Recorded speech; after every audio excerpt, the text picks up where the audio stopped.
see a lot of good grips where the hands are in the right position in the sense of the V's are pointing to the trowel shoulder. You can see the right amount of knuckles on both hands. But having said that, there's still faults. And today I want to talk about the 3 most common faults that I see when it comes to the grip. So the first fault that I want to talk about is golfers that hold the club way too far over the edge. Problem that arises from this grip is that you're actually making the club longer than what it should be. And when you're playing with a club that's longer than what it should be, you're going to hit the ground before you hit the ball. The other thing is that it's not enough in the meat of the hand. You know, when you're changing direction from the top of your backswing and you're initiating your downswing, there's a lot of forces, different opposing forces going on there because the club gets quite heavy. So having it sort of here and just mostly in the fingers, it's very difficult to keep control of that club. Whereas bringing the hand down and getting it more in the meat of the hand, you've got much more control of the club. Okay, so most grips on today's clubs have these white rings at the top. Okay, this grip's also got a cap at the top there, but use those rings as your guide. You don't want the base of your palm to overextend itself and go over the edge of the grip there like that. Okay, you want to have the base of the palm just underneath those rings.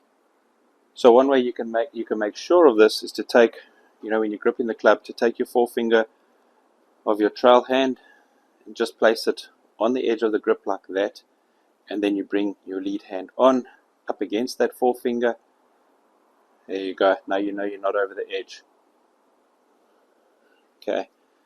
Alright, so you can see that's in a good position there. Now, the second common problem that I see is when golfers hold the club too much in the palm of their hand, the lead hand, almost like they're holding a hammer. Okay. Now, that makes it difficult to release and makes it difficult to hinge the wrists. Okay, so to get it in a good position where we can hinge, can release a lot easier, get this meaty part, this heel pad of your hand to sit on top of the grip. Okay, so the top of the grip here, you can see this writing. Okay, most grips do have a reminder here on top of the club, which you can use. I'm going to use that writing, and I want to get the base of my, I want to get this heel pad here to sit on top. Now that's getting it into a position where it's a lot stronger. Alright, I can hold on to the club, I can keep it more airtight, so to speak. Alright, and I can still release and hinge very easily. Alright, so that's important. The other thing that you'll feel is that now you're holding the club more in the fingers at the bottom here as well. So we've got that meaty part on top and the fingers just wrap underneath like that there. Okay, that's where you want to be in that lead hand. Get that meaty part on top there. Okay, then the third common fault that I see is when the lead thumb is too exposed.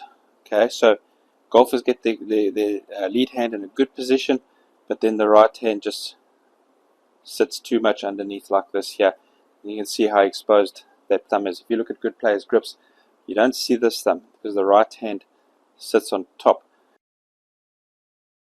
They're basically getting the thumb to fit between the two pads here. There's the heel pad of my trail hand.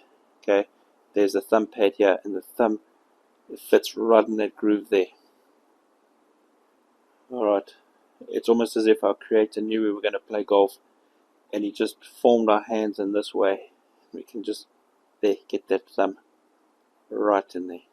Okay,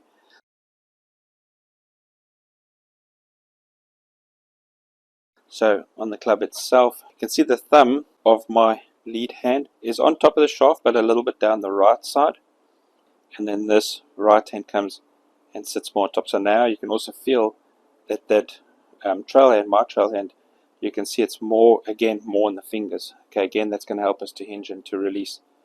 Okay, but just getting this hand to fit snugly on top, getting the thumb to fit into that groove there, alright, also helps to keep that grip airtight. Okay, when the grip is airtight, you're going to keep it square. You're going to keep that club face. You're going to have much better club face control. Okay, you're going to have less casting. Alright, that's the importance of having it airtight. Check out that you have your hands in the right position. Just make sure those other faults don't creep into your grip, and you'll enjoy your golf a lot more. Thanks for watching, and if this video helps you, then please be sure to subscribe so that you don't miss out on any of my future instruction and tips.